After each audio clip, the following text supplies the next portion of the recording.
So these are some tips that I use and that I've learned doing my research on how to avoid binge eating. This is something I've struggled with, and it's the reason why, although yes, I've been in shape, I've also gained a lot of weight, and then it's been like a cycle of, up and down, up and down. And sometimes it's been how to get better at regulating these things. I want you to dig deep. I want you to regularly reflect on your day and be self-aware of your emotions, things that happen, how you feel. That's it, honestly. You want to identify triggers, patterns, things that lead you to binge eat, whether if it's that stress, that's fear, that's sadness. It could sometimes be as small as you're so used to eating chips on the couch. So every time you sit on the couch, you're just inclined to grab some chips. But once you find those triggers from regularly reflecting on your day and documenting and journaling, which is what I'm a big advocate for, once you can find those triggers and find the reason and what's going on, then you can move a lot differently to avoid binge eating a lot more easily. And let me talk to my guys, because I know I brought up emotions, and I know you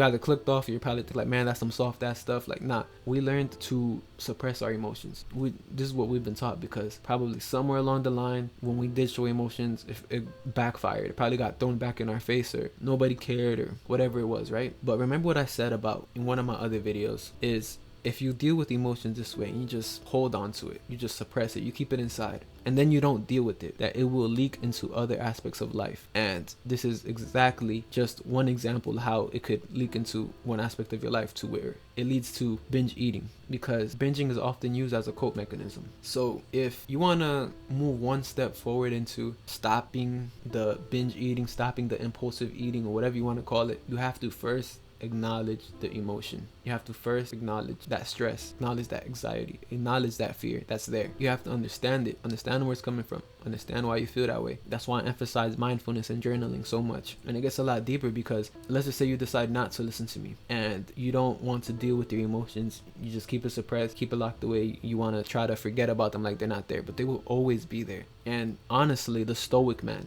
the warrior, he knows how to properly regulate and deal with his emotions in the right way. But you rob yourself of that opportunity and of that learning skill as a man, as a warrior, if you decide to do the opposite, if you decide to suppress your emotions, if you decide to not take my advice. So you will never learn this vital skill as a man, and you will never be able to teach it to your kids, because all they'll see is you binge eating, you blowing up on them, you coping however way, and without even knowing. It will absolutely leave you stuck basically in that chapter of your life until you're ready to grow. So you want to identify that emotion and identify ways to regulate it. Maybe mindfulness, maybe breathing, box breathing has helped me a lot. Maybe taking a walk. These are examples of what a good man does, a warrior, somebody that wants growth, versus the bad man, right? The man that doesn't listen, he just is more comfortable with not acknowledging his emotions, not acknowledging the things that he's been through, suppresses his emotions. At night, he can't sleep. He can't sleep, so he late night, what's that called? Late night snacks. Boom. Now he's gaining weight. Now he feels like crap. Now his testosterone is lower, so he has no drive to go out and work, no drive to train. And then it's just a constant downward spiral, because you're setting yourself up for failure. What can I do to actually control that binge urge? That feeling of like, damn, I should eat that muffin. Damn, I should eat those cookies. Damn, I should eat that ice cream that's in the freezer right now. I should mess it up, right? You just binged and you ate it. Now what? It's almost like a relapse with no fap, right? You probably hate yourself. You're probably like, damn, why did I do that? Beating yourself up. Acknowledge that feeling. Let it go. Yep, let it go. Because if you beat up on yourself, you're gonna be likely to do it again, or to keep going even worse, right? I might as well do it again. I already gone this far. And so it's important to let it go and forgive yourself. And then now the next time you have that urge, that feeling to binge eat, be aware of it. Like, oh, I feel like binge eating right now. Okay, yeah, Isaiah, I'm aware of it. What do I do from here? Do I mess up them cookies or what? Obviously not. You want to negotiate with yourself instead of leading yourself to that gratification right away. What do I mean by negotiate and delay? Well, have you ever wondered why it's so easy for us to do the bad habits? Because they give us something in our mind, right? They give us that dopamine instantly. But it's so hard to do the good habits because it delays gratification. We get the dopamine later.